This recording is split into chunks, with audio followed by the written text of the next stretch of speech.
When was the last time you witnessed something you would truly call beautiful in a video game? Maybe it was stepping out into the grand world of Elden Ring and being amazed at the size of the massive tree in the far distance. Maybe it was after you flew outside of the solar system in Outer Wilds and heard the amazing soundtrack in the vast empty space before you. Maybe it was just taking a look at your house in Minecraft that you would spend months building, and you feel proud knowing that you worked for something you so dearly wanted to complete. Perhaps it was none of these, and your own definition of beauty was sentimental to you for your own reasons. But regardless of your own answer, there's something that feels almost entwined with the word beautiful to me. Art. Art comes in all types of forms, whether it's amazing music, like from Outer Wilds, a gripping story, like from Undertale, or breathtaking views, like from Elden Ring. However, the type I want to focus on today is the visual form of art, or the type of art that first comes to mind when you hear the word. In particular, there's a specific form of visual art that is ingrained in computer and internet culture for a multitude of reasons. Pixel art. Nowadays, pixel art has become a pretty mainstream form of art, and at least for me, it's become one of my favorite forms of drawing out there. It's so stunning when done correctly, and extremely versatile for so many reasons. Today, I want to take a deep dive into what pixel art is, as well as how it became mainstream in the first place, changing the lives of countless internet users and the gaming world as a whole. Let's get into it.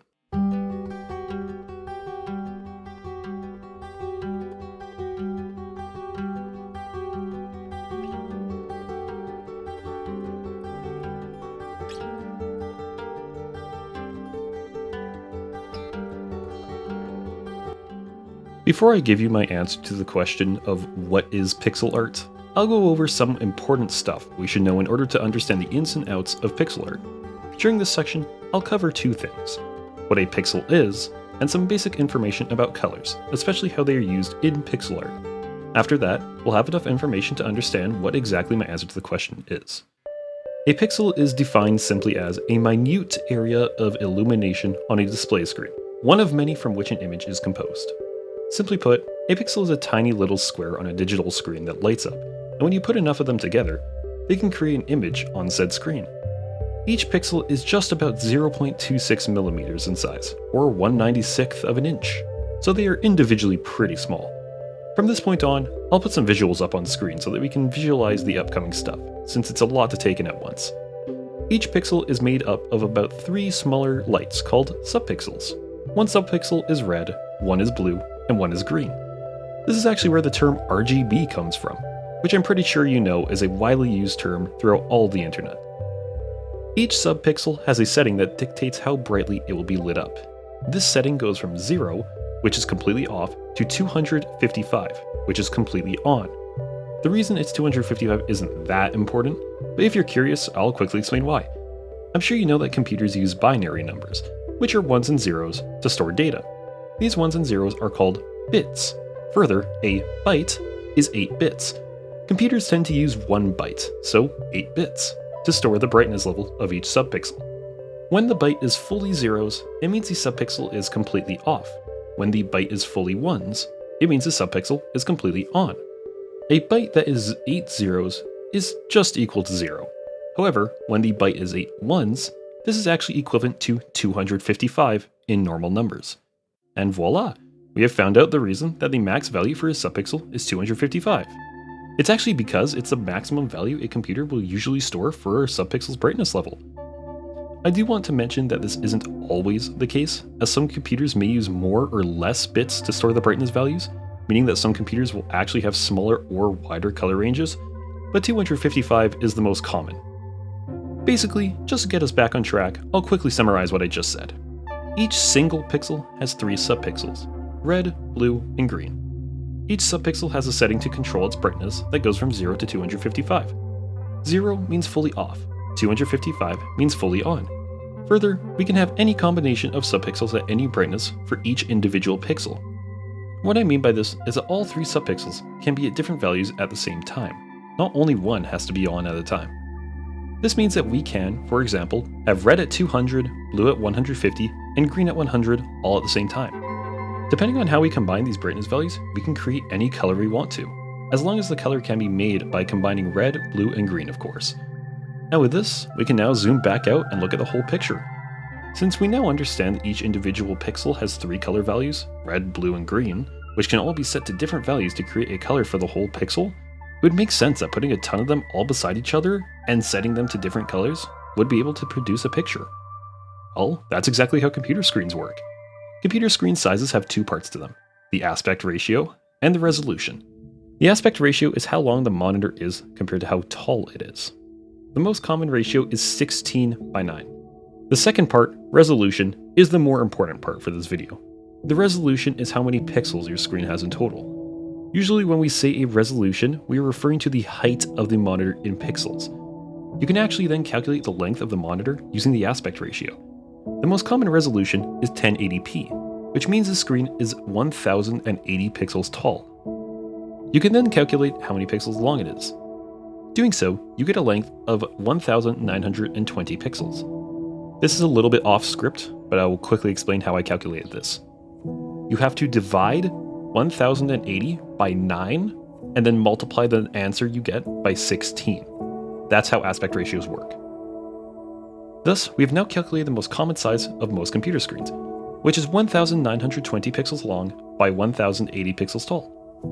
Multiplying these two numbers to get the total number of pixels on the average computer screen, we have 2,073,600 pixels in total. That's a lot of pixels. Now that the computer screen has something to work with, it can now change the colors of each individual pixel to create the overall image that you end up seeing on the screen. Pretty cool, hey? Of course, it doesn't actually need this many pixels to make an image, but the more pixels there are, the clearer the image looks. Well, that's basically all I need to explain about pixels in order for us to understand what exactly they are. Here's the important parts you should remember from this section.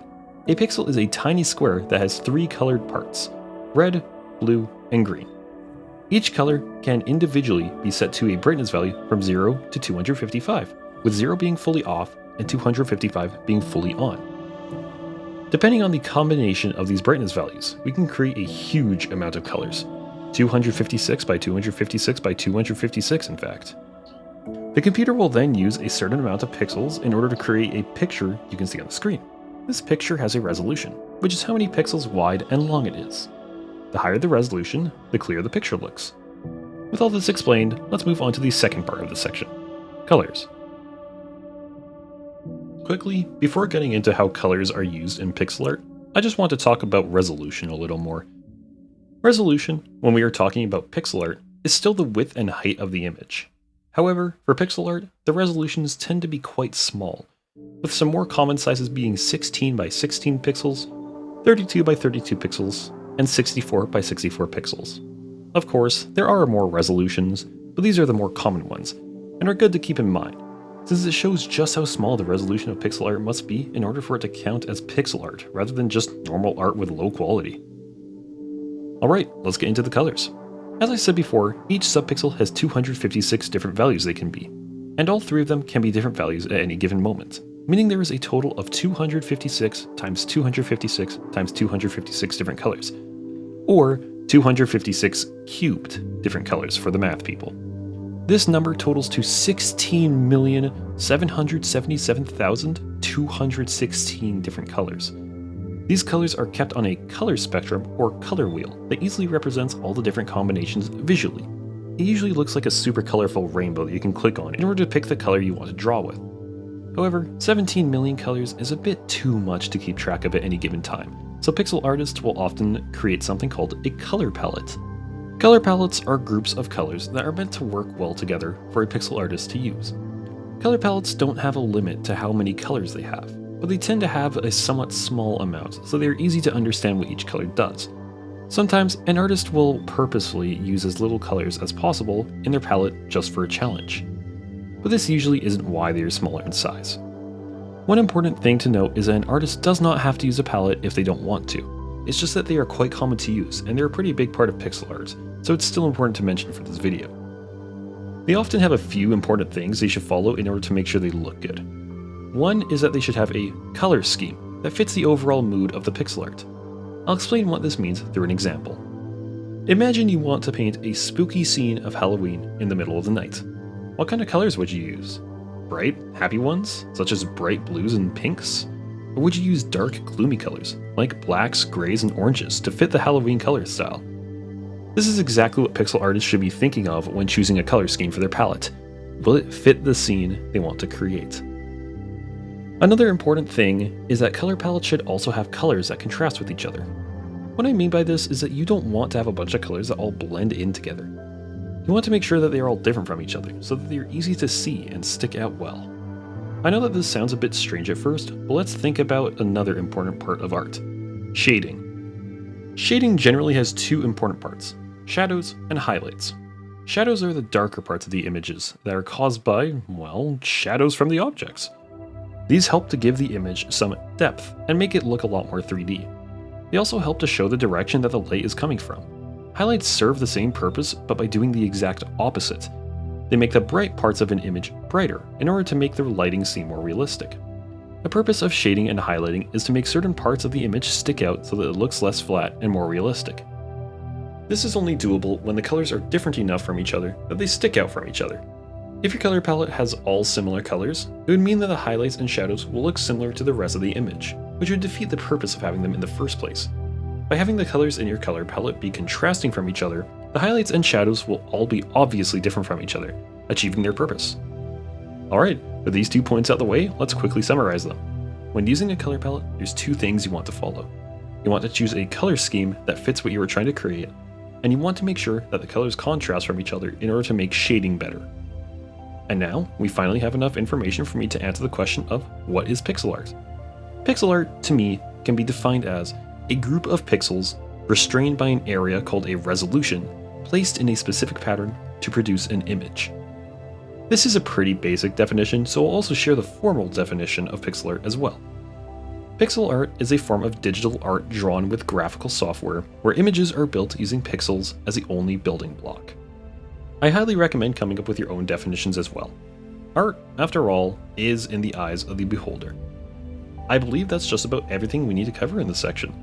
Let's keep everything here in mind as we move on to the next section: the history of pixel art.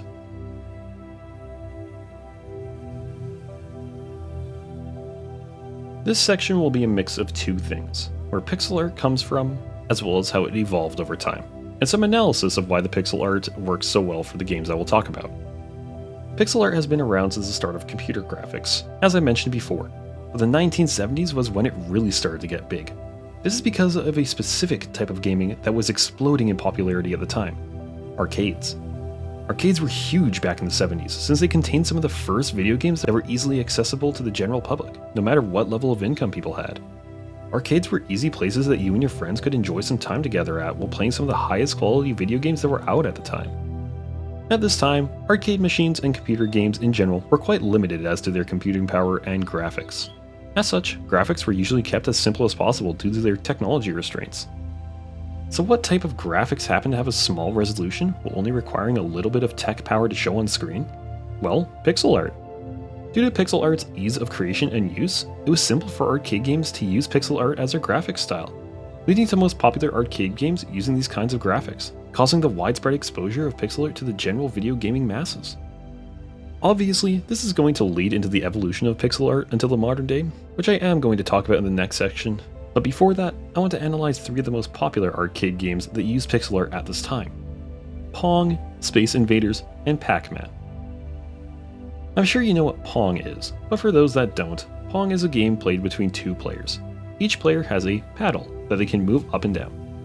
The goal is to hit a ball that bounces off of the paddles past the other player's paddle. It's basically tennis, but super simplified. Further, Pong is extremely simple graphics-wise. It literally only uses 2 colors, black and white. Black is only used for the background though. White, on the other hand, is used for the ball, the score, the players, and basically everything that isn't the background. This type of pixel art is known as 1-bit pixel art. This is because we only need to use 1 bit, which, as you remember, is a binary number, 1 or 0, as opposed to 8 bits to store the color of each pixel. This means that if the pixel is at color value 0, it is black. If it is at color value 1, it's white. Simple as that. This is extremely light on the computer, and uses very little storage. On top of this, it makes a pixel art much easier to create, since you only have to worry about drawing the shapes of things, no shading needed for the most part. That's really all there is to mention for Pong. but 1-bit art will be returning later when I talk about minutes during the modern pixel art section. Next up is Space Invaders. Space Invaders is a game where there are a bunch of aliens at the top of the screen that slowly move down and shoot at you until you either destroy them all or they manage to get to the bottom of the screen. The player can fight back by shooting their own bullets at the aliens, and they can dodge enemy bullets by hiding behind a few barriers that are in front of them. The player's goal is to destroy all the aliens, and the aliens are trying to get to the bottom of the screen, as I mentioned. This game's colors aren't anything too special, but they aren't what I want to talk about for this game anyways. Space Invader has two special parts to it that I believe are important to mention: the alien design and the barriers. Firstly, the alien design. I know it sounds a bit strange just mentioning the alien design alone, but when you look at it, you've absolutely seen it before. It's the iconic design that represents arcades and 8-bit gaming everywhere. This design is a piece of arcade culture, and every time it's used nowadays, it's cool to think about the fact that this little design from an arcade game from the 70s has lasted so long that has now basically become the mascot for arcades everywhere. It's nothing too groundbreaking to hear, but I feel that it was worth a mention for how impactful it is as a design in the pixel art world. Secondly, the barriers. The barriers work a little differently than how you imagine they would in modern games. Most modern games would make the barriers have a health bar that gets lower the more shots it takes. However, in Space Invaders, the barriers work like this. Every time the barrier gets shot, it would lose a small amount of pixels where it got shot. This means that the barrier isn't actually a single object, but rather a bunch of smaller objects that will disappear when they get shot. This allows for the barriers to seem more realistic, and at the same time, allow for a visual representation of how much damage they have taken. This idea of individual pixels as objects isn't that common nowadays. Modern games usually just have the pixels act as a visual part of an object, when in reality, their hitboxes are just normal shapes. However, there is one game that this idea has influenced: Noida, which I will talk about later as well. Lastly, we have Pac-Man. I'm not going to explain what Pac-Man is since you probably already know it. Pac-Man, at least to me, represents a modern take on pixel art and follows the general guidelines that most modern games do as well. Pac-Man has a strong, well-known color theme, highly contrasting colors, not necessarily for shading, but rather just to make it easier to know what's happening in the game, and it uses a large range of colors as well. On top of this, it animates most of the characters, which served as a good start for games to follow after. To me, Pac-Man is the general predecessor to most modern pixel art games, as it was one of the first and most popular games that use modern ideas and techniques seen in most games now. Alright, now that I've gone over the top 3 games I believe are the predecessors to most modern games, let's get back into history. As I said before, the 1970s were the age of the arcades and were the times when the most classic video games made their first appearances. Although games in the 70s had pixel art graphics, it wasn't until the 1980s that pixel art really began to pick up. Pixel art in the 1970s was mainly just a way to represent the games visually. But in the 1980s, computers began getting much better technology-wise. They became much more powerful and were able to handle running larger and larger games. Since games were now much bigger, they were demanding better and better graphics. Thus, pixel art went from just being a way of showing the games visually to actual art in order to make video games much more visually exciting. Graphic designers became a much more widely sought out job, as before most of the graphics were done by the programmers themselves. But now that games required better graphics, actual artists had a place to share their work and expand into the video game development world. After the 1980s, games rapidly evolved and grew larger and larger. With the release of widespread availability of home computers and gaming consoles in the 1990s, video games were just as big of an industry as ever. As such, game companies wanted to release bigger and better games in order to outdo their competition.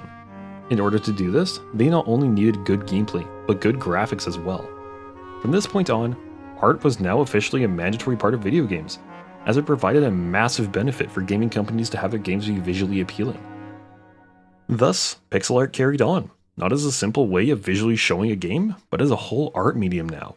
And thus, the slow march of progress continues, all the way until the modern day.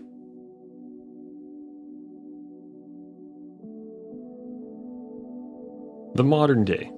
These are the times when pixel art is easily the most developed it has ever been before. Pixel art has evolved to such an extent that I would consider it an art medium on its own now. Whole communities have formed around it, and people have built entire careers from it. A good example of this is r/pixelart on Reddit, which has a constant inflow of pixel artists, both old and new, posting all kinds of pixel art, whether it's to advertise a game, show off, or just share something they made, and anything in between. On top of this, a huge amount of extremely popular games over the past decade have utilized pixel art as their main form of graphics, as well as putting their own innovations into it in order to keep expanding on this age-old style. As I mentioned before, I have a few games that I want to talk about in this section. Minute and Noida were two games I explicitly mentioned before, but on top of this, I'll be talking about two more games that I believe are important for the evolution of this medium: Undertale and Hyper Light Drifter. Let's start off with Minute. Minute is a top-down 2D adventure game that revolves around a timer that lasts exactly 60 seconds, hence the name.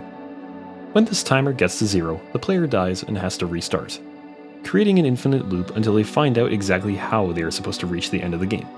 That's basically all I can explain before the rest becomes spoilers, but that's basically all you need to know anyways. So let's get into the art. Earlier on, I grouped this game into the 1-bit art section. Although this game isn't actually 1-bit, it's still fully black and white. The developers said that this was done for two reasons. It kept development fun, and it kept development simple. I already went over why black and white pixel art simplifies game development, but I'll quickly remind us of why this is so. Limited colors means limited shading, which both reduces the complexity of the art and shortens how long it will take to create. This allows for easier implementation of graphics into games if the art doesn't take as long to create. With this now explained, I want to talk about a certain kind of art that has become mostly popular with pixel artists rather than video games: limited bit pixel art. Limited bit pixel art is a form of pixel art where the artist limits the amount of colors they use. Although it is technically some combination of blacks and whites and grays, by definition, most people are fine with any color, as long as they fit within the limit. Some examples of this are 1-bit art, which uses 2 colors, and 2-bit art, which uses 4 colors.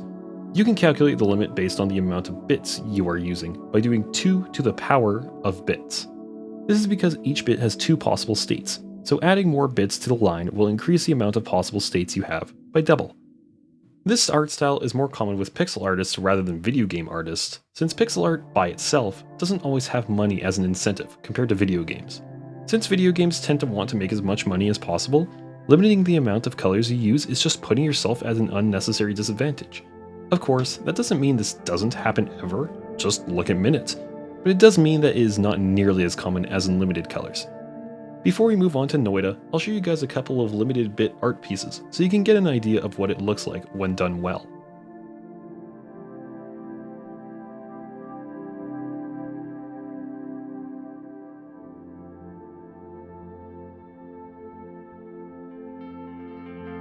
Noida is the second game I want to talk about. Noida is a 2D roguelike game that involves the player casting spells and fighting monsters in order to get as deep into the earth as possible to find the secrets that hide in the deep. As I mentioned before, Noida's claim to fame is that each and every single pixel is simulated. This means that every individual pixel is its own object, and not necessarily part of any bigger objects. This allows for more realistic game physics, as well as a more interactive world that allows for different experiences every time you play. This type of game isn't all that common, but when done correctly, it can be a game changer due to how unique of a style it is. I'll explain how this type of game is created by using Minecraft as an example. Minecraft uses blocks in order to render the world. Each block is called a voxel, and the world itself is a 3D grid that contains voxels at different positions. Here's a picture to help visualize what I mean. A good way to think about voxels is as 3D pixels. More formally, a voxel is a 3D unit of space on a 3D grid. Now let's remove a dimension and make it all 2D. Now we have a 2D grid that can be filled with 2D units of space. Sounds like pixels, right? Well, pixels and voxels are basically the exact same thing, just different dimensions. If we now pretend that each pixel is a separate Minecraft block that is allowed to move anywhere it wants to, we have Noida. Each of Noida's pixels are basically 2D Minecraft blocks with realistic physics. Technology-wise, it can be quite demanding on the computer due to the amount of physics simulations that need to happen at the same time. This is why this type of game is rare to see in 3D, ones with realistic physics I mean. However, there is a good example of this in 3D, Teardown. I want to actually explain what Teardown is right now, since it isn't a pixel art game, but rather a voxel game, but I would argue that it's probably the closest game to Noida you would find in the 3D world. Despite this type of game not being too common, I felt that it was worth mentioning, since it shows what kind of extremes pixel art can be brought to when put in the right hands. And now, we move on to the big two, Undertale and Hyper Light Drifter. I'll talk about Undertale first, then I'll finish off the section with Hyper Light Drifter. I'm sure you know what Undertale is by now, but as I usually do, I'll explain what it is anyways. Undertale is a top-down 2D RPG game that revolves around the player, a human, who must escape the underground world full of monsters. It's easily one of my favorite 2 games of all time, and I highly recommend it for anyone looking for a goofy, fun time with an amazing story attached to it. I'll let you guess what my other favorite game is yourself, just for fun. Undertale's pixel art is the classic RPG pixel art style that most people would attribute to the modern game engine, RPG Maker, which is specifically made for creating these types of games. One of the most popular games that came from RPG Maker in recent years is Omori, just so you have an idea of the type of game I'm talking about. Undertale's pixel art is basically exactly what you would often think of when hearing about pixel art graphics. It has sprites that act as visual parts of the game objects. The sprites are animated using sprite sheets, which are groups of sprites that the game uses as frames for animation, and it uses tile sets for the ground and walls, which are groups of tile sprites that the developer can just copy and paste for easy decoration. However, there's a special quirk that a lot of these RPG games, including Undertale, have: minimal shading. Undertale and other RPG games barely have shading for their main sprites. The only places they might have shading is smaller details in the environment in order to make them look less flat. I believe that the reason that these games do this is because it keeps the game simple. Sure, it's always nice to have a beautiful game filled with amazing views, but let's think back to one of the first and most popular top-down RPGs of the modern day, the Mother series. This game series released its first title back in 1989, back when, as I explained, games began demanding better graphics in order to try and produce more sales. In order to try and follow this trend, the Mother series had to also create decent graphics in order to look appealing to players. However, RPG games of this type are undeniably huge, and creating an enormous amount of sprites for every single area would take months, if not years, to do. As such, the best plan of action would be to keep the quality of the sprites as low as possible, while still looking appealing in order to lower the workload down to a reasonable level. Thus, it became a good idea that games that required a large amount of sprites, such as the Mother games, to create the sprites as simple as possible to allow for mass production of them within a good amount of time. If you look at the Mother games, this is exactly what happened. The sprites are simple and have very little shading, which I believe are for this exact reason. This is just my theory, but I believe that it works due to the need for companies to generate revenue from games within a reasonable amount of time. As such, this trend has still carried over into the modern day. Although game companies such as Nintendo would undoubtedly be able to mass produce high quality sprites in no time, the majority of Undertale was made by just one person, Toby Fox. It wouldn't be reasonable for him to shade every single sprite and make them all AAA quality by himself, so he opted to keep them simple for the reasons I just explained. Further, Undertale was actually inspired by the Mother series, so keeping sprites simple was also a form of nostalgia for him at the time, pushing him to mimic the series' art style. Of course, not every single game object and sprite in the game is shadeless, but the most important ones, as well as some of the details that simply don't require shading, don't have any. Thus, the trend of keeping RPG games having simple sprites continues, and likely will for the foreseeable future. Lastly, we have Hyper Light Drifter, which is the game that I have been using as background footage the entire time. This game is arguably the pixel art game of the modern day. It's an action RPG adventure game that revolves around the main character, named the Drifter, who is suffering from some sort of disease that he's slowly dying from. The Drifter's journey is about exploring the world in search of a cure for his disease before he succumbs to it. This game has some of the most beautiful pixel art graphics of any modern pixel art game, and it has a unique style that's clearly visible throughout the entire game in every area you explore. It has some incredible wide shots of the entire world, as well as it pays close attention to every little detail there is. It does everything correct.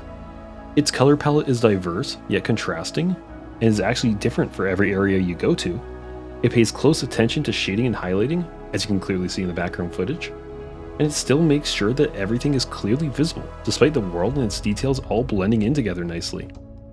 Another important thing to mention is that it doesn't actually strictly use pixel art for its graphics. It also uses normal lighting in order to blend realistic lighting together with a beautiful pixel art world. This type of realistic lighting added with the pixel art graphics makes it so that the game isn't held back by its graphic style, but rather just utilizes pixel art as a medium, while still not being afraid to expand beyond that possibility in search for perfect graphics. And to me, that's what art truly is, not being held back by something just because you use it as a basis, but rather allowing yourself to experiment with the endless possibilities in order to find true perfection. Further, Hyper Light Drifter didn't constrain itself to a single resolution. There are many scenes in the game, especially during the cutscenes, where the pixel art becomes much higher resolution in order to show a fuller picture of what is happening. This, to me, proves that this game wasn't simply made to just be a game that uses pixel art, but rather it was made to be a work of art in and of itself. The creators wanted to do everything they could to create an amazing world, and they truly did. Hyper Light Drifter is a culmination of everything that pixel art is. Amazing colors, huge pictures, small details, amazing lighting and shading, multiple kinds of resolutions, different color palettes, you name it, this game has it. This game, as amazing and complex as it is simply not something I can cover entirely within this video. This game is truly an experience that you should try for yourself, even if it is just to see some amazing pixel art. To me, and to many others, Hyper Light Drifter is the perfect culmination of all that pixel art is, and it's a game that will forever be held in high regard amongst the entire pixel art community.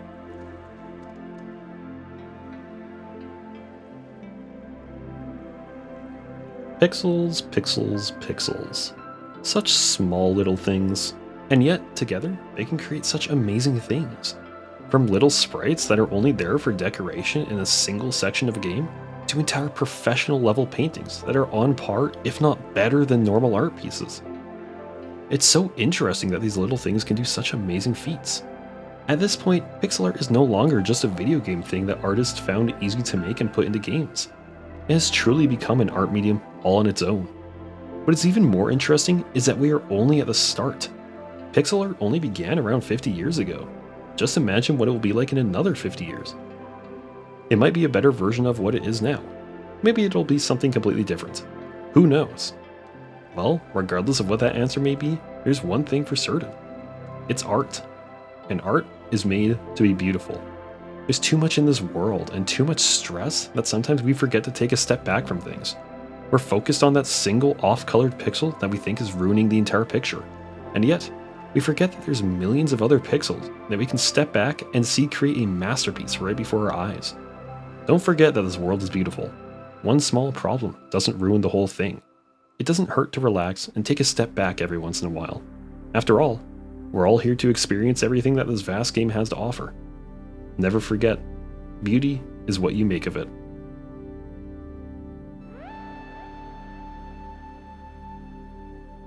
Thanks for watching, or listening. I have been told that my videos are great for background sound, and to be honest, I'm totally happy with that. I find it an honor that my videos are liked enough to be listened to the same way you would listen to music while driving or playing a video game. Anyways, I had a great time making this video. One of my degrees in university right now is computer science, so I really enjoyed researching the technical ends of pixels and pixel art for the first section of this video. If you guys want more information, feel free to ask questions in the comments. I know a ton more information that I just couldn't realistically put into this video. Regardless, thanks for watching, and I hope you enjoyed. Have a good day.